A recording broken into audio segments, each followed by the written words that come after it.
Seven sisters দখল করবে বাংলাদেশ, বাংলাদেশের জলপথ নাকি ব্যবহার করতে বাধ্য হবে সেভেন সিস্টার্স। কিন্তু না, আমরা বাংলাদেশের জলপথ ব্যবহার করব না। প্রধানমন্ত্রী নরেন্দ্র মোদী কি বললেন দেখুন।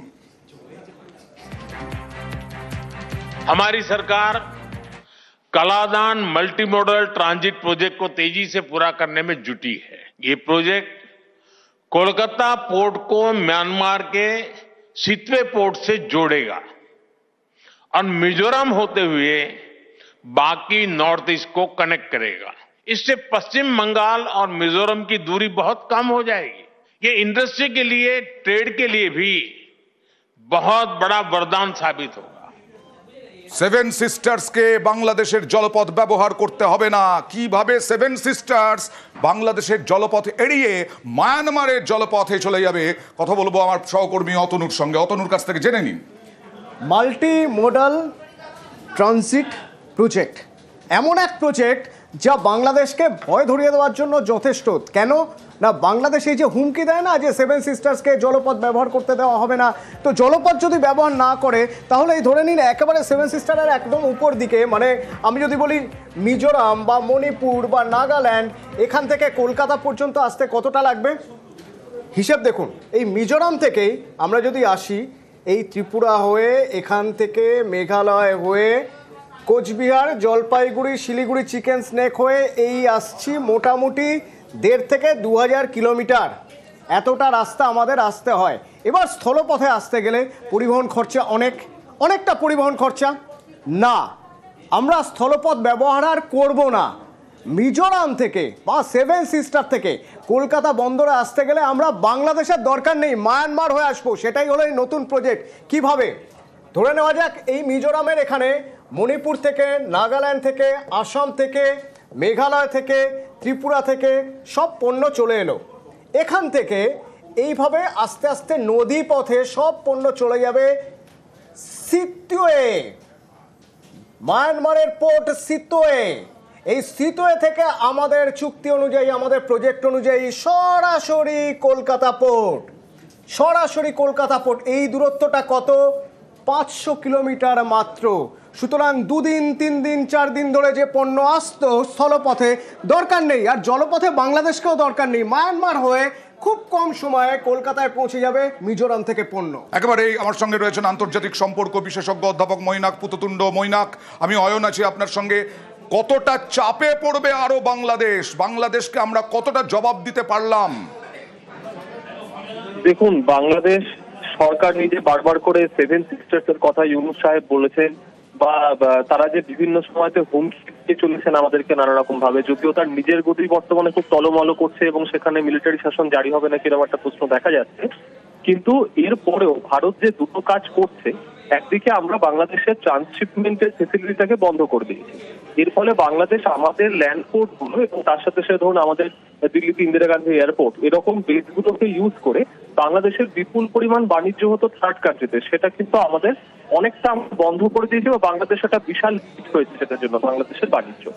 আর মিয়ানমারের ভেতর দিয়ে যে চ্যানেলটা আমরা যেটা চিন্তা করছি যে আমাদের আইজল এবং আইজল থেকে শুরু করে সেখানে পালিতুয়ে হয়ে সিতুয়ে পর্যন্ত আমাদের যে রুটটা তৈরি করা হবে, এটা ভারতের জন্য শুধু বাণিজ্যের ক্ষেত্র নয় বা শুধু বাংলাদেশকে এড়ানোর জন্যই কিন্তু নয়, এটা সামগ্রিকভাবে ভারতের জন্য বাণিজ্যিক এবং স্ট্র্যাটেজিক এই দুটো দিক থেকে খুব গুরুত্বপূর্ণ। এখানে শুধু যে আমরা বাংলাদেশকে এড়িয়ে চলছি তাই নয়, আমাদের নর্থ ইস্টটাকে আমরা কিন্তু উত্তর দিকে চীনের যে পোটেনশিয়াল আগ্রাসন হতে পারে, আমরা কিন্তু সেখানে একটা সেপারেট রুট আপ টু বে অফ বেঙ্গল, বঙ্গোপসাগর পর্যন্ত আমরা প্রোভাইড করছি। এবং এর মধ্যে কলকাতা আর সিতোয়ে পোর্টের মধ্যে অলরেডি পরীক্ষামূলকভাবে জাহাজ চলাচল বা পণ্যের চলাচল এটা সফলভাবে করা হয়েছে। পোর্টটা আমরা পুরোপুরি তৈরি করেছি এবং সেখান থেকে শুরু করে পালিতুয়ে পর্যন্ত যেটা নদী পথে বাণিজ্য হবে, সেই রাস্তাটা পুরোপুরি তৈরি হয়ে গেছে। সমস্ত জেটি এবং ফেসিলিটি আমরা তৈরি করে দিয়েছি।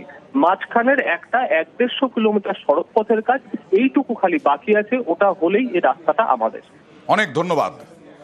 আর যেটা মৈনাক পুততুণ্ড বলছিলেন, তার আসন থাকবে কি থাকবে না, সিংহাসন চেয়ার থাকবে কি থাকবে না মোহাম্মদ ইউনূসের, এটাই এখন সব থেকে বড় প্রশ্ন। মোহাম্মদ ইউনূস কতটা চাপে?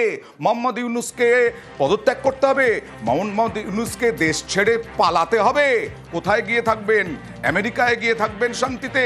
এই পথটাই কি এখন মোহাম্মদ ইউনূসের কাছে একমাত্র? কারণ সেনাবাহিনী, সেনা প্রধান ইতিমধ্যেই হুঁশিয়ারি দিয়ে রেখেছেন, হুমকি দিয়ে রেখেছেন, নির্দিষ্ট সময়সীমা দিয়ে রেখেছেন মোহাম্মদ ইউনূসকে। বিএনপি, জামাত এবং বাংলাদেশের সেনা, এই তিন অস্ত্রে একেবারে ত্রিশূলবিদ্ধ মোহাম্মদ ইউনূস। আমরা কথা বলেছিলাম অবসরপ্রাপ্ত ব্রিগেডিয়ার বিশ্বজিৎ চট্টোপাধ্যায়ের সঙ্গে। বাংলাদেশের যে chief of army staff is at bad relation with Mohammad Yunus. স্পষ্টভাবে উনি বলে দিয়েছিলেন যে ইলেকশন হওয়া দরকার ডিসেম্বর মাসের মধ্যেই। মোহাম্মদ ইউনূস বলেছিলেন elections will be held between December and June. এই জিনিসটা কিন্তু দেখা যাচ্ছে যে ওদের মধ্যে একটা মনোমালিন্য করছে। ওদের ফরেন মিনিস্টার যিনি, উনিও রিজাইন করেছেন। এইটাতে আমেরিকার কোনো হাত আছে কি না, কিংবা এটা কোনো ডিপ স্টেট ইজ ওয়ার্কিং, সেই জিনিসটা কিন্তু জেনে গেল। শেখ হাসিনার আওয়ামী লীগ কিন্তু তিনবার ব্যান্ড হওয়া সত্ত্বেও আবার বারবার ফেরত এসছে। সো ক্লিয়ার ইন্ডিকেশন দ্যাট যদি আওয়ামী লীগ ফেরত আসতে চায়, ব্যান্ড প্রথমে উঠে যাওয়া উচিত, এবং ইলেকশন যদি হয় নিরপেক্ষভাবে, তাহলে আমি ভাবো যে বাংলাদেশ ক্রমশই ডেমোক্রেসির দিকে যাচ্ছে এবং ভারতবর্ষ চাইবে যে বাংলাদেশ ডেমোক্রেটিক কান্ট্রি হওয়া উচিত। এবার পাকিস্তানের দিকে নজর দেওয়া যাক। পাকিস্তানের চর, ঝাঁকে ঝাঁকে গুপ্তচর গ্রেফতার হচ্ছে। কোথা থেকে আসছে? পাক হাই কমিশনের অফিস এদেশে এই গুপ্তচরদের চক্র কাজ করছে, পাক হাই কমিশন কাজ করছে গুপ্তচর তৈরিতে। দেখুন।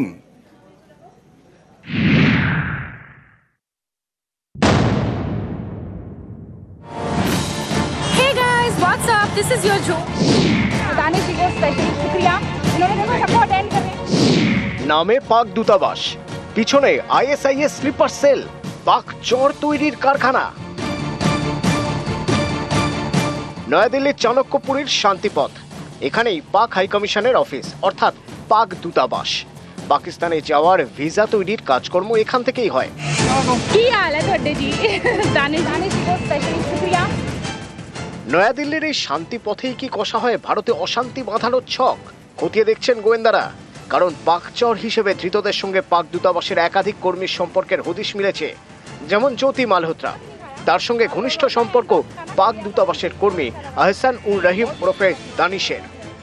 স্লিপার সেল তৈরি করে, ওরা মোল তৈরি করে, ওরা আমাদের সোসাইটিতে পেনিট্রেট করার চেষ্টা করে, একটা নেটওয়ার্ক তৈরি করে, যার থ্রু দিয়ে ওরা ভেরিয়াস টাইপস অফ ইনফরমেশন যেটা ওদের দরকার সেটা ওরা বের করতে পারে। এবং আমার মতে এদেরকে ইমিডিয়েট বহিষ্কার করা উচিত এবং এদেরকে ইমিডিয়েট থ্রো আউট করা উচিত। কারণ তুমি ডিপ্লোম্যাটিক রিলেশনের আড়ালে তুমি এইসব কাজগুলো করে গেছো। কি হাল है ਤੁਹਾਡੇ जी? दानिश जी। দানিশের মতো আরও এক দূতাবাসের কর্মীর নাম উঠে এসেছে তদন্তে, নাম মুজাম্মেল। গোয়েন্দারা জানতে পেরেছেন পাক গুপ্তচর সংস্থা আইএসআই এর লোকজনও পাকিস্তানের দূতাবাসে কাজ করেন। তাদের মূল টার্গেট ভারতের ইউটিউবার এবং ইনফ্লুয়েন্সাররা। যারা গরিব তাদেরও টার্গেট করা হয়, খেলা হয় মানি ট্র্যাপে, দেওয়া হয় মোটা টাকার টোপ, চলে মগজ ধোলাই, প্রয়োজনে ব্ল্যাকমেল চালিয়ে পাকচর হিসেবে কাজ করতে বাধ্য করা হয়। গত সোমবার হরিয়ানার নূ থেকে পাকচর তারিফকে গ্রেপ্তার করে পুলিশ। জেরায় এই তারিফ জানায় পাক দূতাবাস থেকে তাকে টাকার টোপ দেওয়া হয়। मैं 2018 में पाकिस्तान एम्बेसी गया था अपना वीज़ा के लिए। मेरा पासपोर्ट दे दिया वापसी और नंबर जो है फॉर्म पर लिखा है नंबर ले लिया मेरा उसने। वीज़े के लिए जो कोई बंदा रहे ना तो उससे किसी से 8,000 10,000 ऐसे पैसा कहे करे और बंदा भेज दे करे। जब मैं वीज़ा के लिए गया तो अब तो कुछ हमारे लिए कुछ करना पड़ेगा और उसके लिए हम तुझे लाखों रुपया देंगे। दानिश जी। এক একজনকে এক একভাবে কাজে লাগায় পাক দূতাবাসের কর্মী অফিসাররা। এই যেমন ধৃত তারিফ আইএসআই এজেন্টদের সিম কার্ড পাইয়ে দিত, তাকে নিয়োগ করে পাক দূতাবাসের প্রাক্তন কর্মী আসিফ বালোচ। উত্তরপ্রদেশের সাহারানপুরের বাসিন্দা নমন ইলাহি নিরাপত্তারক্ষীর কাজ করত। তার দায়িত্ব ছিল ভারতের বিভিন্ন রেল স্টেশনের ম্যাপ আইএসআইকে দেওয়া। অ্যাসাইনমেন্ট প্রতি 4 থেকে 5,000 টাকা পেত নমন। সম্প্রতি গ্রেপ্তার করা হয় রামপুরের স্মাগলার শেহজাদকে। তাকে সীমান্ত সংক্রান্ত তথ্য পেতে ব্যবহার করত আইএসআই। সবাই জানে পাক দূতাবাসের কর্মী, কিন্তু আসলে আইএসআই এজেন্ট। তারা নানা জায়গায় নিয়োগ করত, এক একজনকে দিত এক এক দায়িত্ব। যেমন জম্মু কাশ্মীরের বাসিন্দা নাজির আহমেদ ভাট। নাজিরের দায়িত্ব ছিল পাক চরদের জন্য নকল পাকিস্তানি পাসপোর্ট তৈরি করে দেওয়া। এই পাসপোর্ট নিয়েই দুবাই এবং নেপাল হয়ে পাকিস্তান, সেখানে পাক চরদের দেওয়া হয় প্রশিক্ষণ।